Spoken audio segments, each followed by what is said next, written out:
stop. Oh my God. Go ahead, call the police. Call the police. You're gonna hit the wall. Get away from my wife. What the hell is your problem? Call the police. Get away.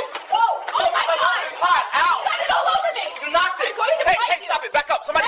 On November 16th, 2024, 4 police officers showed up at a private residence in Downers Grove, Illinois. Not because of a robbery. Not because of a violent crime. Because the previous day, a 50-something-year-old woman had walked into a Panera Bread, seen the word Palestine on a stranger's hoodie, and decided to say something about it. What followed was a chain of decisions so legally catastrophic that by the time those officers knocked on her door, the case against her was already built, vetted, and approved. Her name was Alexandra, and she had absolutely no idea what was about to happen to her. Drop a comment right now where are you watching from, and if you believe actions have consequences, hit subscribe, because this story is a masterclass in how one moment of rage destroys everything. The day before the arrest, Alexandra had been eating at Panera Bread with her husband. A couple sat nearby. The wife was wearing a hoodie with the word Palestine on the back. Alexandra walked over to them. That was the first mistake. She told the man she did not like what he was wearing. He did not back down. His wife started recording on her phone. Alexandra tried to grab the phone. The husband stepped between them. A tussle broke out. Coffee spilled. Someone swung. Contact was made with the left side of the man's face. The whole thing was captured on multiple cameras, bystander phones, the couple's recording, and Panera's own internal security system. By the time Alexandra got home, the video was already on Reddit.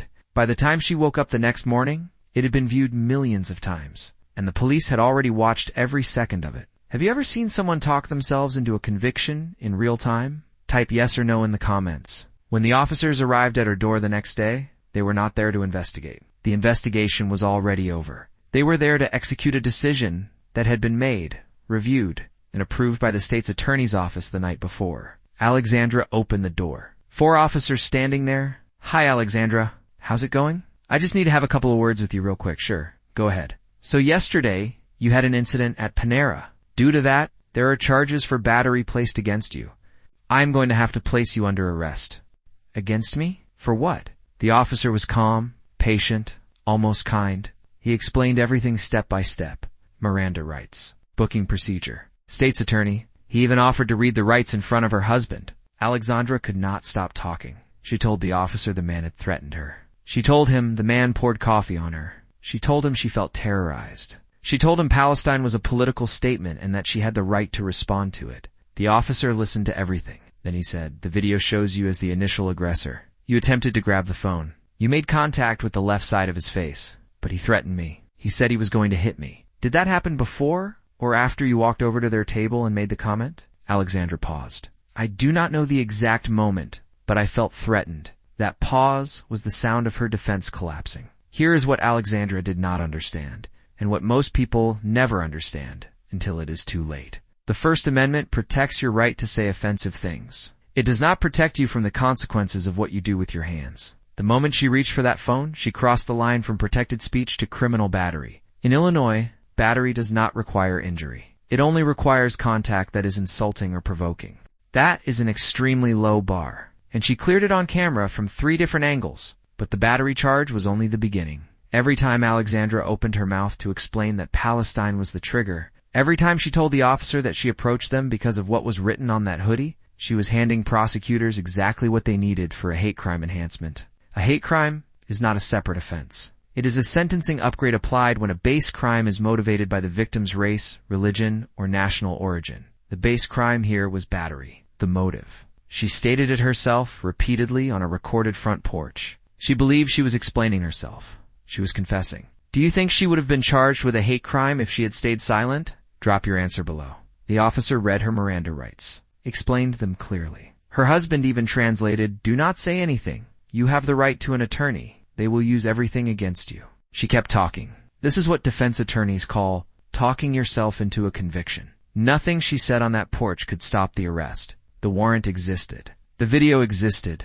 The decision had already been made. Her words could only make things worse, and they did. When the handcuffs went on, Alexandra was still talking. About her sick daughter in Boston, about being a law-abiding citizen, about never having been in trouble before, about freedom of speech. The officer said nothing except, I understand, because he did understand.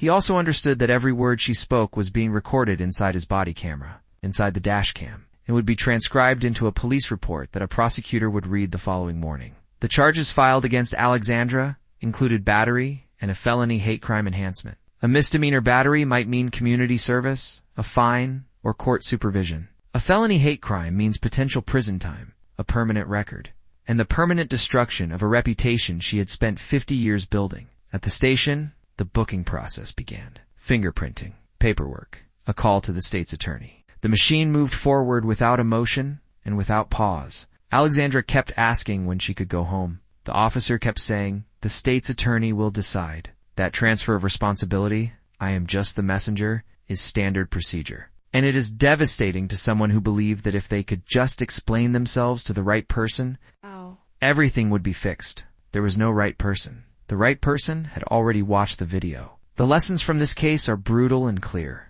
Impulse control is a legal survival skill. The ability to feel anger without acting on it is the only thing standing between a citizen and a criminal record. Being a good person does not protect you from consequences. The law investigates acts, not biographies. It does not care that you are a wife and mother with no prior record. It only cares what you did at Panera Bread on a Tuesday afternoon. And in a world where every public space has a camera and every stranger has a phone, your worst moment will be recorded, uploaded, and reviewed by police before you finish your drive home. Alexandra walked into Panera Bread, a private citizen. She walked out the initial aggressor in a felony hate crime case, not because of what she believed, not because of what she said, because of what she did with her hands. And then because of everything she said on her front porch the next morning. What is your biggest takeaway from this story? Drop it in the comments. The ultimate power move in a world of high tensions and recording devices is not winning the argument. It is walking away with your freedom intact.